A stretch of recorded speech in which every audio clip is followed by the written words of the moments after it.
So maybe you decided this year you're not going to Toronto, you got stuff to do, and you're asking yourself, Conserviz, what did I miss?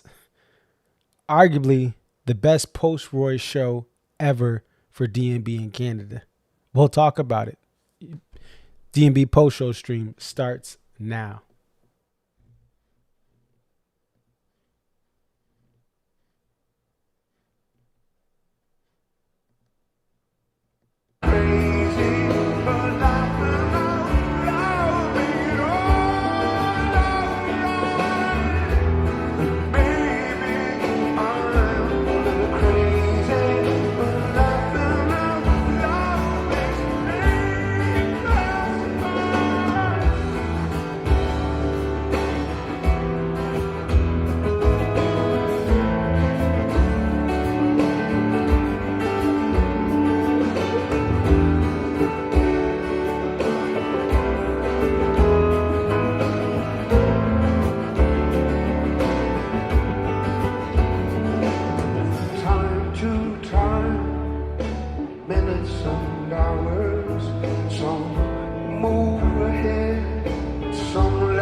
What up?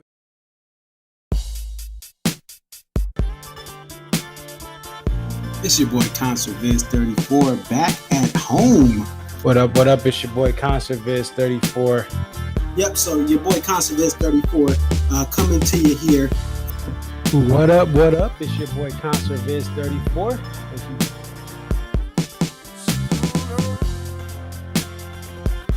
Aria. Okay, so this is Aria. And just tell us a little bit about yourself and about your love for the Dave Matthews Band.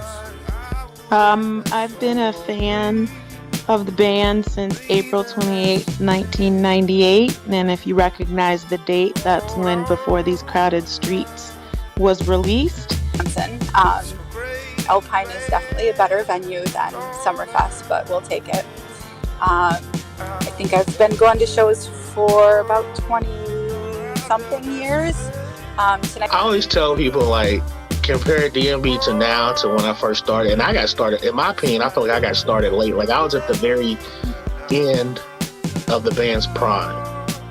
I feel like that 03 to 06 was like the end of the prime. 07, 08 was like, we're at the very end. And then when Roy passed. But Dave really, this is the thing. Dave has put, Rashawn has been assigned the quarterback of this team. He is the coach, the play caller. He designs the jams. Dave just shows up and plays whatever he's going to play.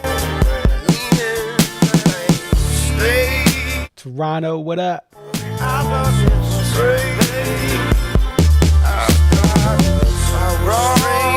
Brampton, what up? Peterborough, shout out to the Pete's. London, what up?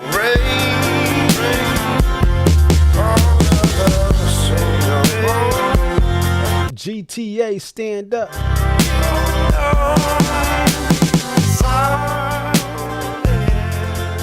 Ottawa, what up? Buffalo, New York, what up? Detroit, what up?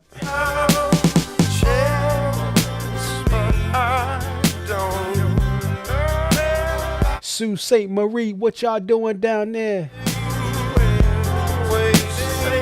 Sudbury, what up?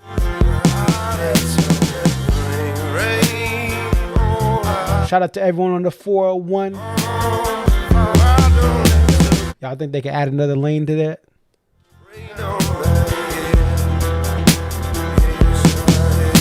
Oh, what up? Quebec City, what up? Nova Scotia, what up? Halifax, stand up. St. John, stand up. Shout out to Prince Edward. Shout out to Prince Edward's Island.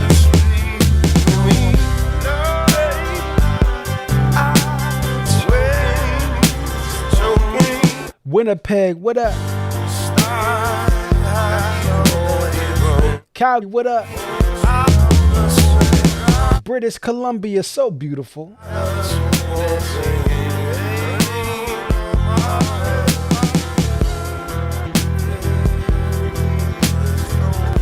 Shout out to my son. Just hit daycare this week.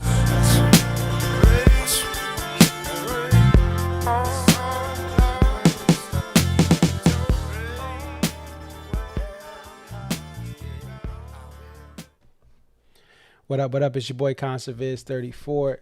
And the talk on social media, especially on the forums and message boards about this Toronto show, is you have a lot of DMB fans in the greater Toronto area, in Canada, in Buffalo, New York, who will go to a Toronto show, and a lot of times you have to go back to 2012 until you really have a string of really good deep cuts, or just a show that you're like, yeah, that if I want more than the hits, this was the show. And so you've had Bartender open up a show previously, the last show at this venue, right before tonight. You've had some other special songs pop in and pop out, but really it's like a 2-song quota of deep cuts or songs that make you go home if you want more than the hits and you're happy. But we flash forward to tonight and we get a show for a country and for a city that typically just gets all of the hits. Maybe a couple of new songs no one really wants to hear anyway, like That Girl Is You. And a lot of that's because people want the hits. You'll hear from Derek, a.k.a. D-Rock, and he'll talk about that. One of the things on Couch Tour that was noticeable about the crowd is there's a lot of chompers. And it's not the people recording the video. Shout out to the woman on the lawn. And then you had a couple people up closer. It's the people around them. And so that's what happens when you get to an area like Toronto that doesn't always get a show and has fans who pretty much grew up knowing the hits.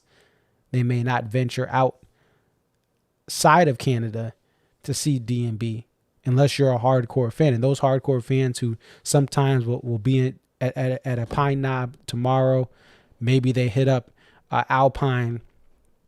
Some of them, I know my people out there in British Columbia and Alberta, y'all be hitting up the Gorge. Shout out to Mike Wilson. He's out there. I think he's in Lethbridge, Alberta. So for fans who live in Canada, who love this band, who love the deep cuts, I got some messages from some of those fans, and it was, hey, this is the first time I heard You Never Know. This is the first time I've heard Drive In, Drive Out. This is the first time I've heard Spoon. Hasn't been played in Canada since 2003, and that's the only other time Spoon has been played in the country of Canada. We have a show with no repeats from Chicago Night 2, one repeat from Chicago Night 1. That song was number 41. Who's going to complain about that? Although, again, I will say, not having a saxophone solo of any kind on number 41 is still crazy work. But this band is doing crazy work to mix things up. You have 3 songs that were played the last Toronto show here at Budweiser Stage. And what does that mean? You have all sorts of uniqueness for a midweek Toronto show that typically does not happen. It's typically not the case. If we go to the venue history, right, and we look at 2022, and yes, it starts off with the bartender. There's a So Right after the 41. But after that, is there really anything? Maybe you could say Line in the Hands of God is a deep cut. But there isn't really anything special. And there was Louisiana Bayou. Anyway, there's When the World Ends, which again has disappeared for good reason. I think it's great that they're throwing that away. But you look at this show, you have, right, 1, 2, 3, 4, 5 songs that were repeats, right? We go to 2019, and again, That Girl Is You opener, right? And you do have a Recently that pops up, but again, you have a bunch of repeats from the previous show. And you have Recently and Seek Up, right? Outside of that, what is there? What is there to write home if you like deep cuts? And you keep going further and further back, and you still won't find anything. And again, if we go to 2012, right, and we look at that Canadian shows right before my second ever D&B show, but you have this show from Canada in Toronto, and you have Dreaming Tree. You have Broken Things, which was a new song, but one of 9 plays for that tour, still a rarity. You get an O Canada partial before Watchtower. And so this is arguably, okay, maybe this is when you go back and say this is when it was like, okay, that's crazy. You get the riff, right? The riff, which is a great song that is still not played that frequently. So this is how far you have to go back 12/7/2012 to really understand the last time that there was a really great show. Or not a great show. Really, there's deep cuts to the level of what we got tonight. And I think to close out this show with the first Drive In, Drive Out as a show ender, encore 2 spot to close out the show. First time since August 27th of 2000. That, like, I thought this band's repetitive, right? That's not repetitive. So there's a lot more attention to how many songs are repeating from the previous show at the same venue or city. There's a lot more attention to detail to not repeat any songs if possible from the previous night. And a lot of times the one repeat is a song like Peace on Earth, which was not played tonight.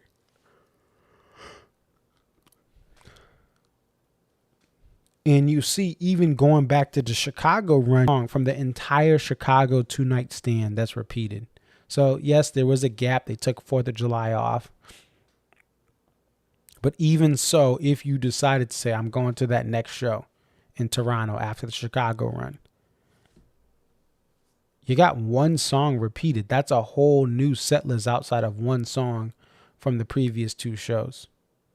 A Joyride tour debut, which we'll hear from D-Rock. He did mention to me that Carter, and I heard it on the couch show, but I wasn't sure what was going on. Carter stopped the song in right before the final verse, so he kind of messed up a little bit. You know, Dave and Carter smiled per D-Rock. It was kind of like, you know, they thought it was funny. Hey, everyone makes mistakes, even Carter Beauford. And so, but still, they played it. They busted it out, and they play that song. They play Steady As We Go. That's the first time full band performance of Steady As We Go with the entire band since 2022.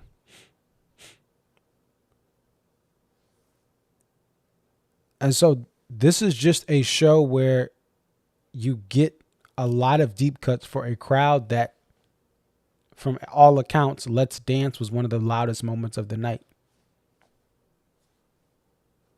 As much as I still don't, I guess it connects people, but I still don't understand why people want to hear D&B cover songs. This is a fun cover for them. But the loudest moments of most nights are Let's Dance and Word Up, or Watchtower, or another cover. And I think it's just the casual fan is going to resonate with that. Still crazy to me, again, D&B playing D&B songs is always going to be better to me than them covering songs. And only one cover tonight. There was no Rye Whiskey in the E1. Right? There was no I thought possibly Just Breathe was going to be played. And a two-step main set closer, only the fourth of the year. You're giving that to Canada. The second, that was one of the three songs repeated from the previous Toronto show. But hey, if you're going to repeat two-step, I don't think anyone's complaining. I think that's a great, hey, we got that last time, but we got this last time and we got everything else. And that's what this show was. It was a combination of a multiple deep cuts and multiple runs of deep cuts all in one show, not just two deep cuts and that's it, and you're cut off for the night. All right, let's hear from D-Rock, and let's go ahead. I'm going to play this for you guys so you can hear him. This is D-Rock, Buffalo native, who, as he typically does, drives up to the Toronto shows when they are available. Hey Marcus, I am driving, paying attention to the road, very sober, somewhere in Canada. Appreciate you having me on. I hope the thunderstorms miss your house, because that would be a disaster. It's probably one of the best Toronto shows. I think it's my sixth. It was kind of weird flow-wise in the middle, but Ant's opener, I think, catches you off guard no matter, you know, if you're a casual or a hardcore. Then obviously some deep cuts at the beginning. Best of What's Around, if you consider a deep cut, but Best of What's Around, You Never Know, Spoon, and then Joyride Liberation. I was glad when Shake Me got out early, so that way, you know, it wouldn't close the show. Lost my good buddy last year. I met him at work about 8 years ago, and he was a casual at the time, and him and I ended up traveling the Northeast, and so it was tough to go back to Toronto without him, but his favorite song was 41, and I had a kind of that feeling all day that Dave would play it, so, you know, I was very emotional for that one, but it was kind of like my sign, like, hey, you got to go out and still have fun, so it was good to hear that one. I think the Let's Dance is one of their best covers. If you got to hear that, the crowd's going.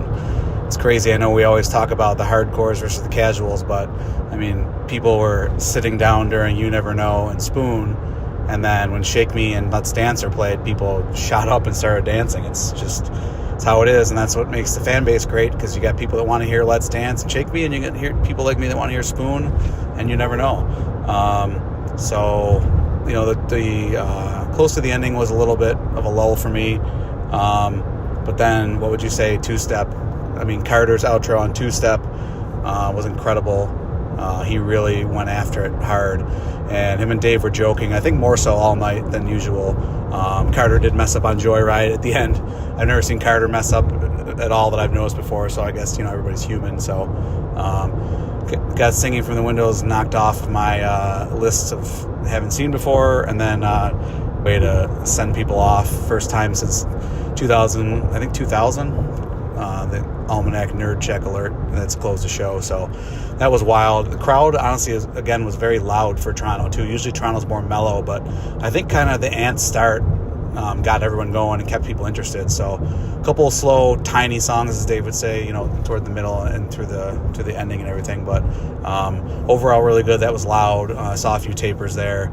I didn't mind the poster. The poster's kind of cool. Who doesn't love some birds?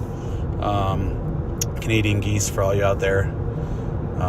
So I think that's about it. But yeah, the craziest thing to me was just about how, people will stand up and dance to their cover songs and their, what the Forum All-Stars would say are bad songs. And I thought it was a great show. Better than I expected for Toronto. So great venue, sounded good, and once again, no complaints. Thanks for having me.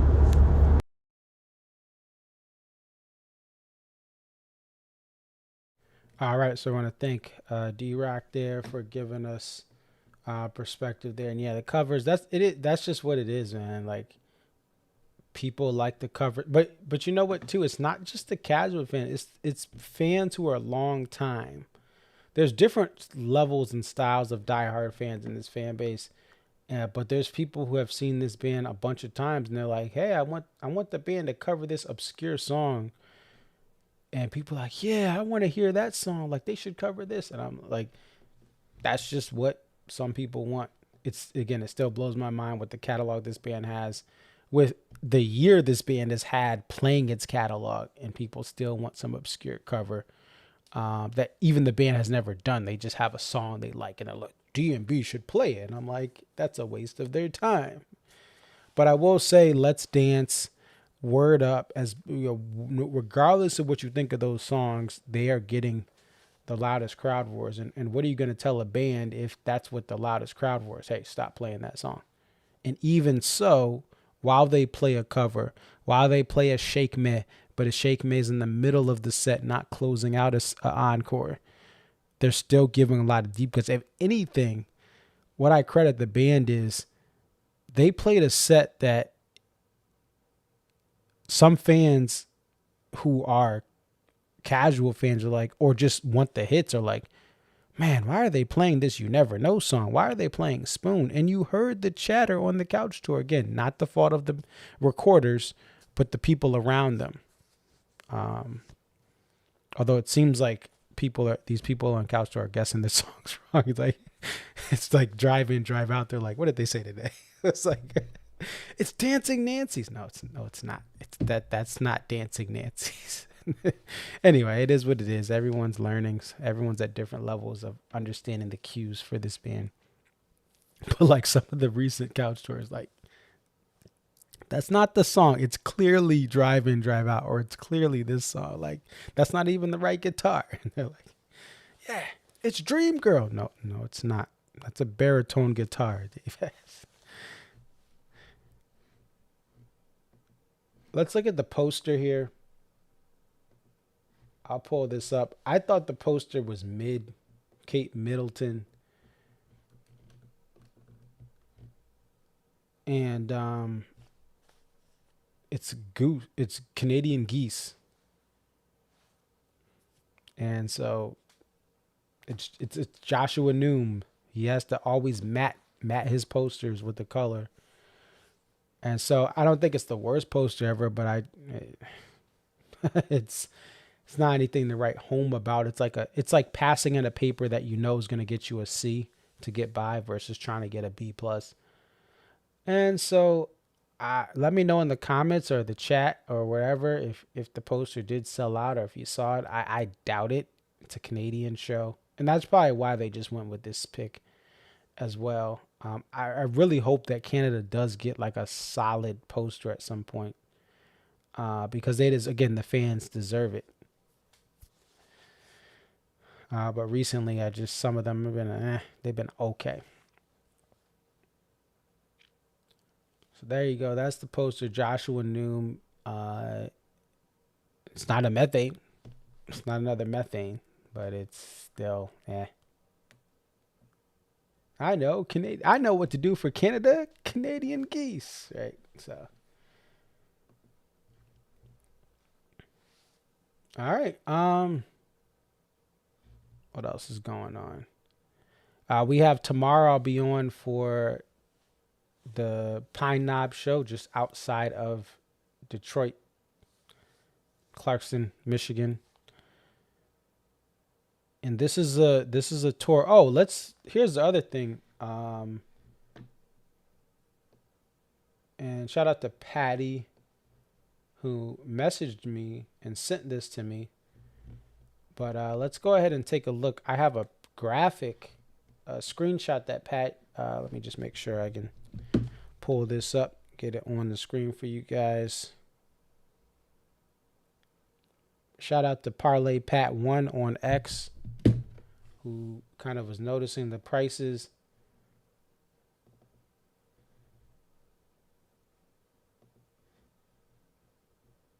Oops, it's not letting me even see the picture. I'm going to get this up for you, but tickets were mad cheap, close to showtime for this show. Also, when ticketing news, Live Nation is looking to potentially just cap resell their Ticketmaster resale to, you can't sell for more than 20% of the face value. That to me is a sign that people are not buying tickets for a lot of shows. Now, there are shows selling out, but there are a lot of shows that have a bunch of empty seats. There's a lot of tours that are being, like, due to technical errors or unforeseen circumstances, and that just means they're not selling well. Sometimes there is actually an emergency or issue, but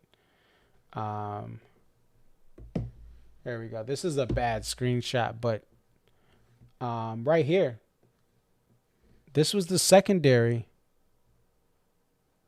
for that. You have lawn. The 400s are the back, but $10 to get into the lawn, Canadian dollars. 29, 31, 31, 30, 32 to get to the back of the amphitheater. Those prices, you can't beat those prices to get into the back of the amphitheater for a DMB show. So there you go.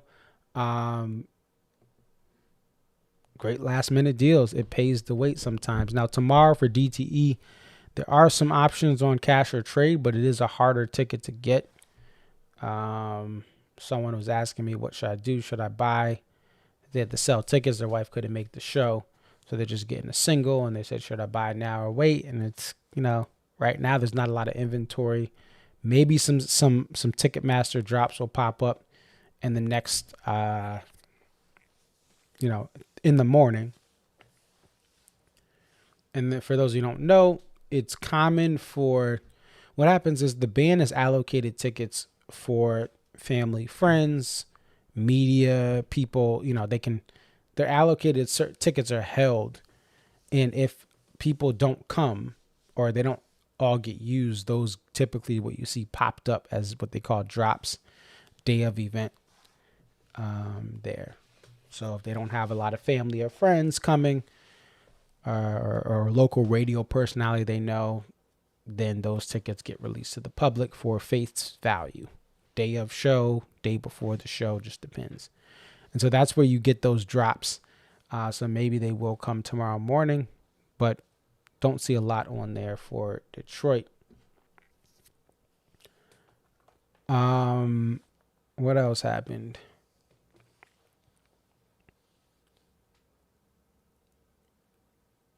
I think that's pretty much it. Anything I didn't cover tonight, I'll cover tomorrow for the Pine Knob show. If you guys want to be on the post-show streams, please let me know. Even, again, you can send an audio message like D-Rock did. You can send a video review through Instagram. Tag me in it. I'll play it live. Message me on X or Facebook, and I'll try to, give your thoughts some time to be shared, because I want to know what you guys think at the shows. It's important to get that context here.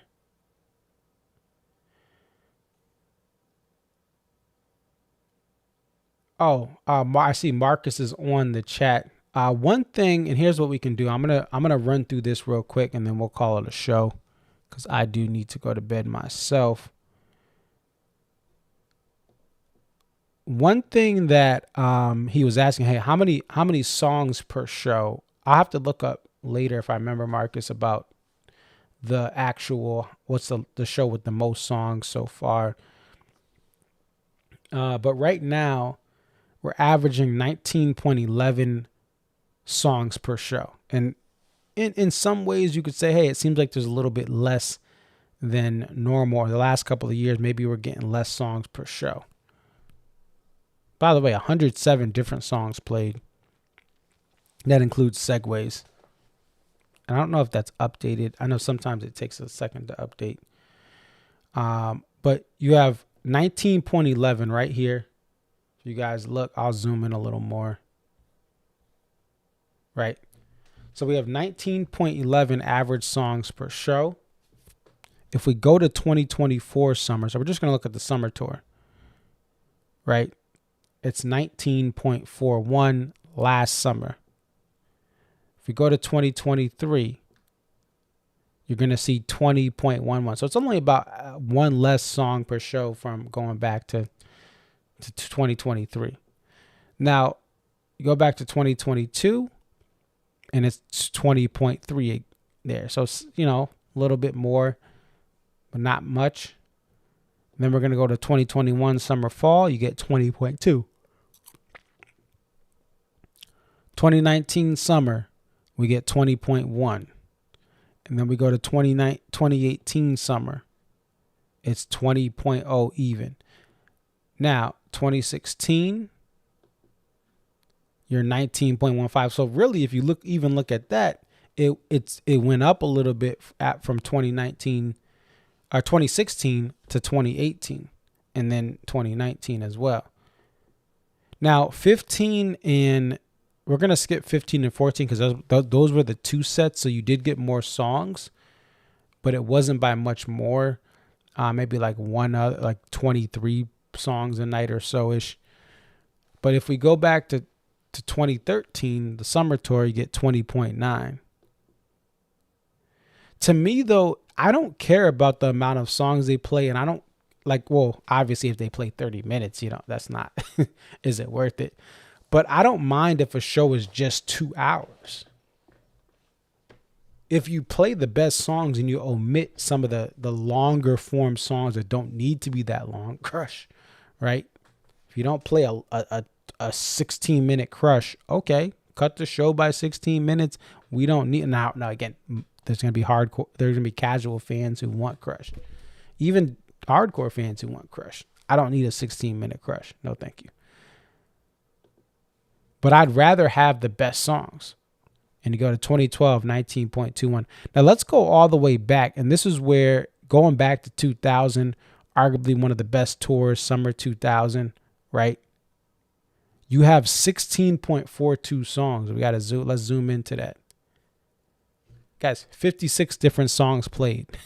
Now you have less songs in the catalog, but look at those most played songs.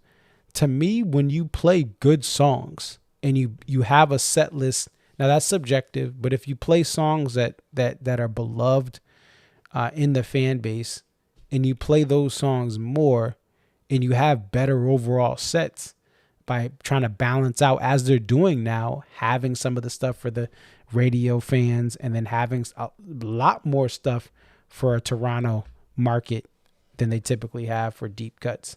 That's to me what matters more. That's to me what I care more about. Here's the most played songs from 2000. Gray Street, JTR. Now, Grace is gone to me. I don't need 36 Grace is gone. But that nonetheless, it was a very popular song, right? So people like that. But Bartender, 35 Bartenders. And then Too Much gets 30. Now, to be fair, I'll say this too. People talk about covers. 30 all along the Watchtowers is kind of crazy. That's crazy work. Come on. 30 times in a year there was Watchtower. But again, that's just the area that it was in. There were less songs, things like that. Right? This is crazy though. 6 number 36s. For as much as that, to me, I love 36 much better than Every Day, and 6 Dancing Nancy's. One of those was in Hartford. And speaking of that, let's even go back to 2000 and check out shows. By the way, if we do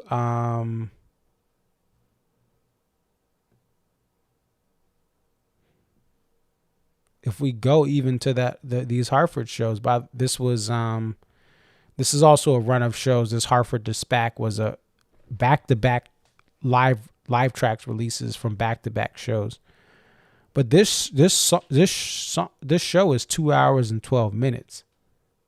You got 16 songs. Now this is, if we just go to another random show, right? It's 1 hour, 56 minutes. This is Blossom, right? 17 songs, 1 hour, 56 minutes. But look at the songs.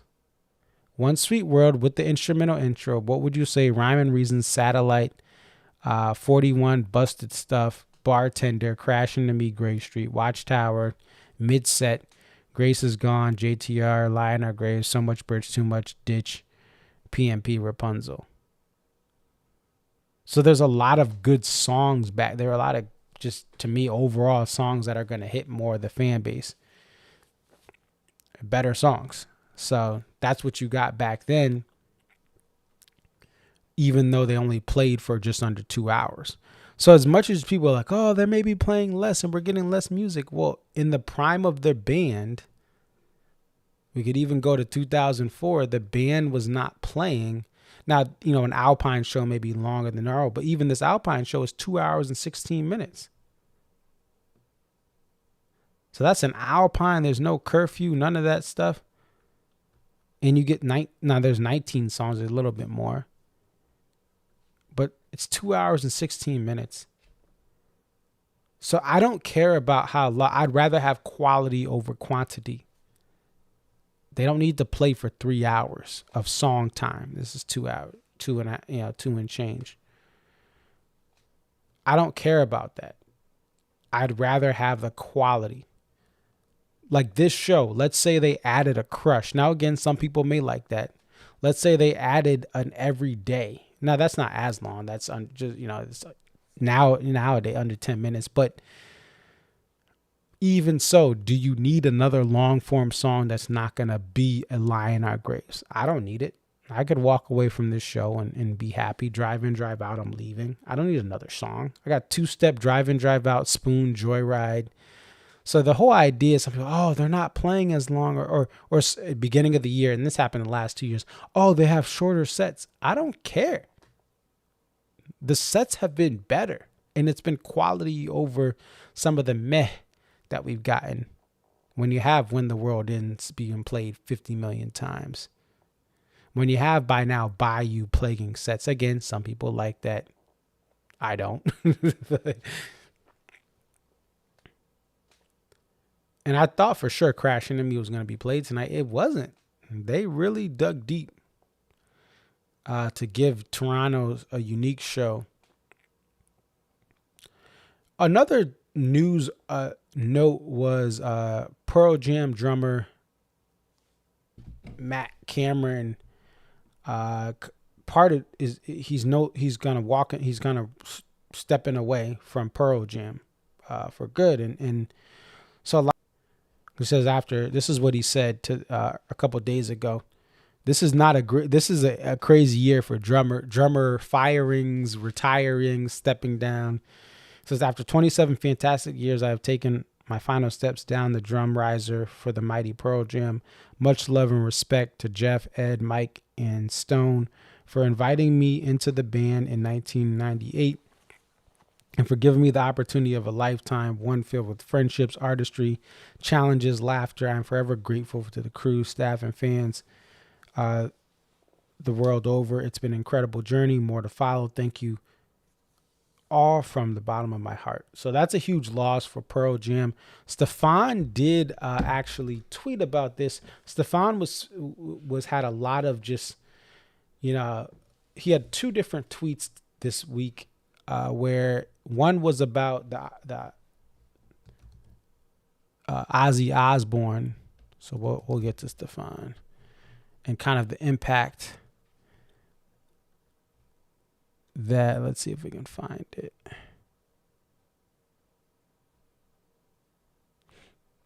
Another one was about Matt Cameron. And so Black Sabbath had its final show ever. Back where, back in Ozzy's hometown. So where is that post?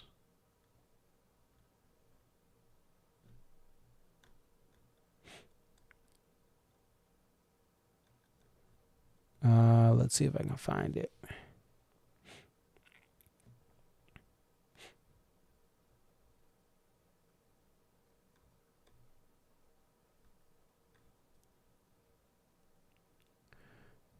Oh, here it is. Here we go. All right. So he said, I got up at 6:30 a.m. This was live stream, which was awesome. And it raised money for a lot of different good causes in his stomping grounds. All right. Because I got up at 6:30 a.m. to live stream back to the beginning. And 10 hours later, I was in tears watching Ozzy and Black Sabbath play their last show. So something just very special for him, influence and his musical journey. And then the next one that we want to look at is his thoughts about Matt Cameron.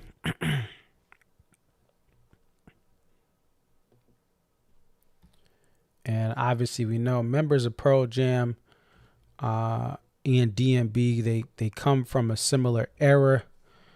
The early 90s is when they got their rise ups and kind of their popularity.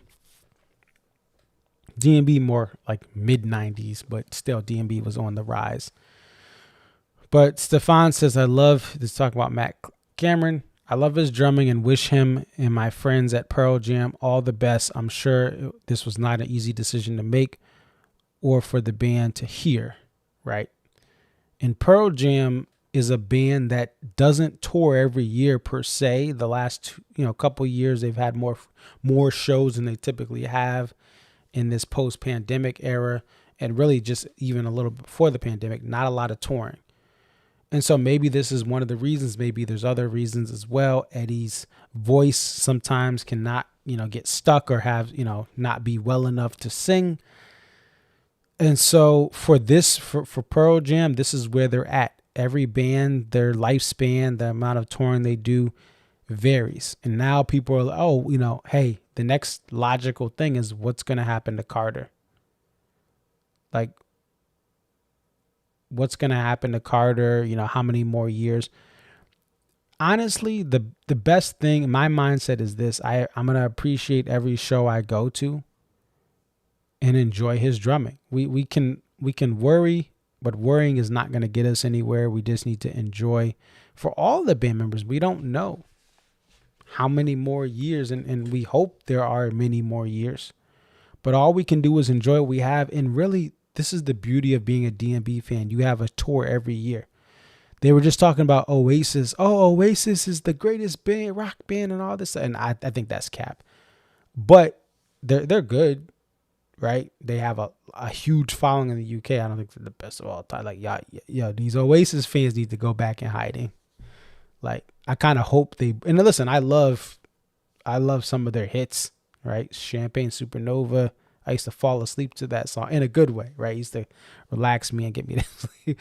Obviously, everyone knows Wonderwall, Don't Look Back in Anger. But, like, these Oasis stans need to chill. Like, they haven't been on social media for a while, which I think has been a good thing. They're like, yo, this is the best band ever, mate. Best band ever. No, chill. Just calm down. Calm down. Y'all even know it's been what, 2 shows? 1 show? Yeah, mate. Wonderwall's the best, man. Yo, chill, son. Again, shout out to Oasis. I know people are excited. Plus, they wasn't even balling like that in the United States. Like they've been hit or miss with their support.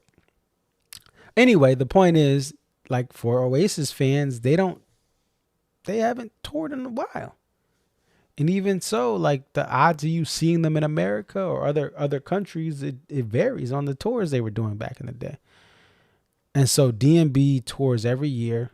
even the pandemic year they show, even when 2017 they took a year off full band, they still had the concert for Seville. Since 1991, the Dave Matthews Band has played at least one live show. That's an incredible run. And so we just got to enjoy what we can and then go from there. We can worry, but worrying gets us nowhere. Oh no, it's the last card. Just enjoy it. We're getting a lot more music than most bands. A lot more music. There's been acts, even Fish went on a hiatus, went away. And Trey had to get himself right, and there's, they came back. So we should just appreciate the shows we have, enjoy them, and go from there.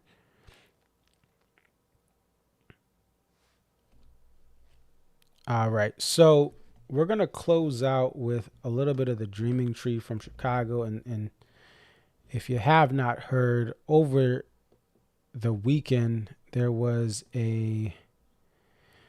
just a tragic Texas flood, and they're still searching for people. They're still trying to find people. And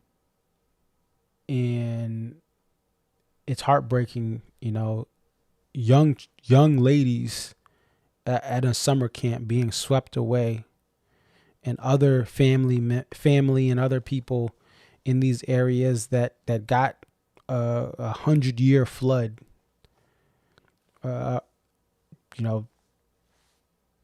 It's a tragedy. And so my thoughts, my prayers are with them. And I know people, thoughts and prayers don't matter. Listen, man. Support average citizens. None of us knew this was going to happen this weekend, right? There's all sorts of flood warnings across the country every day. And a lot of times tornado warnings, not even a tornado. And so sometimes the absolute worst happens.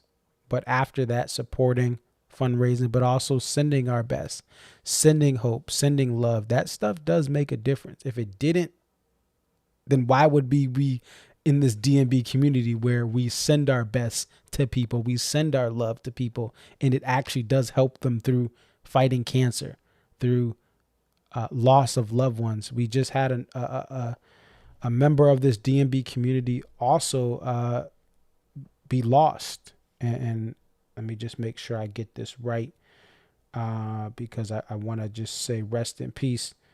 But again, that support, that love we send from across the internet, from across the world, text calls, that stuff does matter. Because as humans, as we hold each other and support each other, it does make a difference. Right, so let me just make sure, because I want to pull this up as well.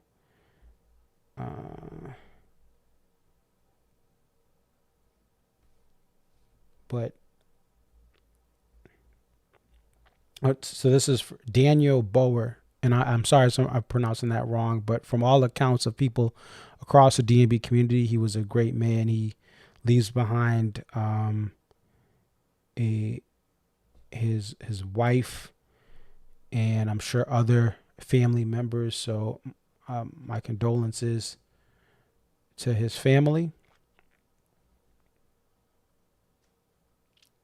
But definitely a tragic news here in between the Chicago shows and this show tonight in Toronto, that someone from this community has passed away. And so in memory of tragedy and loss, I just want to close out with part of the Dreaming Tree from Chicago. Now this video is from, let me just make sure I get this right as well.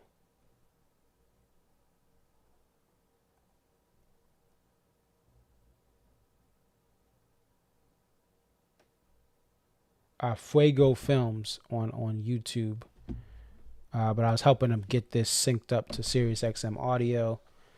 So I kind of put this together. It was his video. I made sure the audio was synced up. It's a very easy fix, but I wanted to make sure he wanted to try to get better audio for this.